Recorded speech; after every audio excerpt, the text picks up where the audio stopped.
श्री राम का नाम लेने से सारे कष्ट दूर हो जाते हैं, ये तो आप सबको पता ही होगा। लेकिन क्या आप जानते हैं राम भाजी के बारे में, जिसे 56 प्रकार की सब्जी और मसालों से मिला के तैयार करा जाता है और कहा जाता है इसके एकमात्र सेवन से आप अपने आप को पूरे साल के लिए निरोगी रख सकते हैं। नहीं तो चलिए आपको दिखाते हैं राम भाजी कैसे बनाई जाती है, जिसे खाने के लिए यहाँ पे लाखों भक्त हर साल आते हैं। तो श्री राम का आशीर्वाद प्राप्त करने के बाद हम आ चुके हैं रसोई घर में, जहाँ पे सबसे पहले गुरुजी द्वारा भट्टी पूजन करा जाएगा और भट्टी पूजन में अन्नपूर्णा माता को याद करके सब्जी काटने का कार्यक्रम यहाँ पे शुरू करा जाएगा।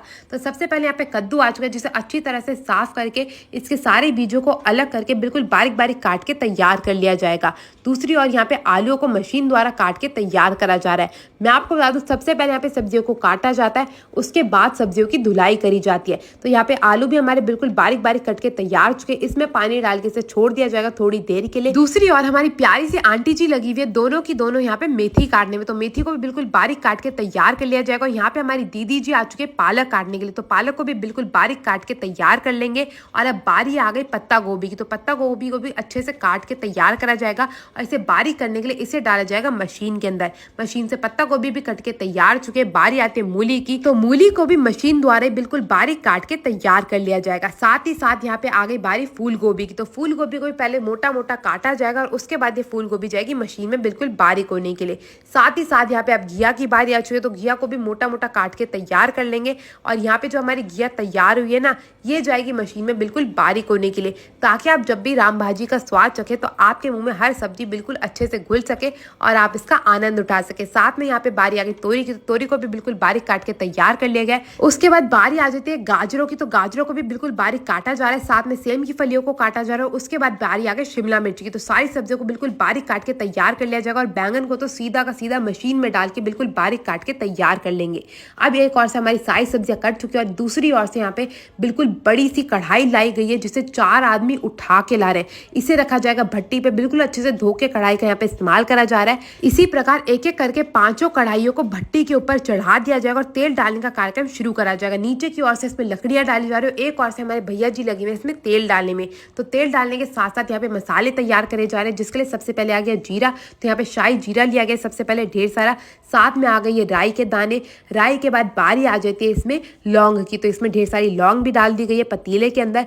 साथ में बारी आ गई काली मिर्चों की। अब इन सारे खड़े मसालों को डाल दिया जाएगा कढ़ाई में, एक ही वक्त में सारी कढ़ाई में इन मसालों को डाल दिया गया। साथ में डाली गई है हरी मिर्चें। अब इस छौके को बिल्कुल अच्छे से तैयार करा जाएगा जब तक बिल्कुल अच्छे से धुआं निकलना शुरू ना हो जाए। उसके बाद बारी आती है हल्दी पाउडर की, तो ढेर सारा इसमें हल्दी पाउडर डाला गया है। बारी आती है इसमें सब्जियां डालने की, तो सबसे पहले बिल्कुल पतीला भर के इसमें मूली डाली जा रही है। मूली को अब अच्छे से भूना जाएगा 2 मिनट तक सारे के सारे मसालों के साथ जो भी हमने इसमें डाला है। उसके बाद बारी आती है नमक डालने की, तो इसमें थोड़ा सा नमक भी डाल दिया गया है।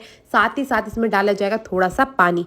पानी डालने के बाद बारी आ गई गाजरों की, तो इसमें ढेर सारी गाजरें भी डाली जा रही है। अब गाजर और मूली दोनों को बिल्कुल बखूबी तरीके से भूना जाएगा। उसके बाद बारी आ जाती है घी की, तो यहाँ पे बिल्कुल बारीक कटे हुए पतीला भर के घिया भी कढ़ाई के अंदर डाल दिया गया है। इसमें थोड़ा सा पानी डाल के घिया को भी अच्छे से भुना जाएगा। उसके बाद बारी आती है पत्तेदार सब्जियों की, जिसमें पालक, मेथी, बथुआ, धनिया सारी ही सब्जियां शामिल रहती है। इस बड़े से पतीले को, जिसमें बिल्कुल बारीक बारीक पत्ते वाली सब्जियां कटी हुई है, इसको डाल दिया गया कढ़ाई के अंदर। इन सारी सब्जियों को अच्छे से भुना जाएगा 2 घंटे तक। बीच बीच में इसमें सब्जियां डलती रहेंगी। जैसे अब बारी आ चुकी है तोरी की, तो इसमें तोरी भी डल चुकी है। साथ ही इसमें फूल गोभी भी डाली जा रही है। आप यहाँ पे देख सकते हैं ढेर सारी फूल गोभी भी डाल दी गई है कढ़ाई के अंदर। दोबारा से इसे चलाते रहेंगे और चलाते चलाते बारी आ चुकी है बैंगन की, तो ढेर सारे बैंगन को भी कढ़ाई के अंदर डाला जा रहा है। अब बैंगन के बाद बारी आ जाती है आलू की, तो आलू को भी कढ़ाई के अंदर डाल दिया गया है। अब दोबारा से इसे चलाते चलाते भूनते रहेंगे जब तक दूसरी सब्जी की बारी ना आ जाए। और ये आ गया भाई हमारा सीताफल, या आप कह सकते हैं कद्दू को, तो कद्दू को भी डाल दिया जाएगा कढ़ाई के अंदर और तेज आंच करके भी इसे अच्छे से भूना जाएगा। और भूनने के बाद बारी आती है पत्ता गोभी की, तो बिल्कुल बारीक कटी हुई पत्ता गोभी को भी डाल दिया गया कढ़ाई के अंदर। पत्ता गोभी के साथ साथ सेम की फली और शिमला मिर्ची को भी अब एक एक करके इस कढ़ाई के अंदर डाला जाएगा। और इन तीनों सब्जियों को डालने के बाद अब बारी आती है असली मशक्कत की, मतलब भुनाई की। तो करीबन 2 घंटे तक इसे ऐसे ही भूनते रहेंगे। और उसके बाद बारी आती है मसाले डालने की, तो सबसे पहले बारी आ गई लाल मिर्ची की, तो ढेर सारी इसके अंदर लाल मिर्ची डाल दी गई। साथ ही साथ यहाँ आ गया धनिया पाउडर, तो ढेर सारा धनिया पाउडर भी डाल दिया गया। साथ ही बारी आ गई कश्मीरी लाल मिर्च की, तो कश्मीरी लाल मिर्च भी आ चुकी है। साथ ही साथ इसमें ढेर सारा नमक डाला जाएगा। नमक डाल के इसकी भुनाई करके सब्जी हो चुकी है अब हमारी तैयार। अब संध्या काल में हनुमान जी की आरती करके ये प्रसाद हर एक भक्त को बड़े प्रेम पूर्वक बिठा के खिलाया जाता है। अब चलते हैं गुरु जी से बात करते हैं और जानते हैं आगे कुछ और विशेषताएं। जय श्री राम गुरु जी। जय श्री राम। राम भाजी के महत्व मंदिर के बारे में को बताना चाहिए। श्री वीर अलीजा हनुमान मंदिर जो कि करीब 500 वर्ष प्राचीन मंदिर है। यह सब्जी खाने से मान्यता है कि आप पूरे साल भर निरोगी रहते हैं, इसलिए यहाँ पर लाखों की तादाद में भक्त राम भाजी को ग्रहण करने आते हैं। जय श्री राम। जय श्री राम। मैंने ये प्रसाद पाया, मेरे को तो बहुत ही आनंद आया। अगर आपको ये वीडियो देख के आया तो अपने दोस्तों का शेयर करना मत भूलेगा। मैं आपसे मिलूंगी अगली वीडियो में, तब तक के लिए जय श्री राम।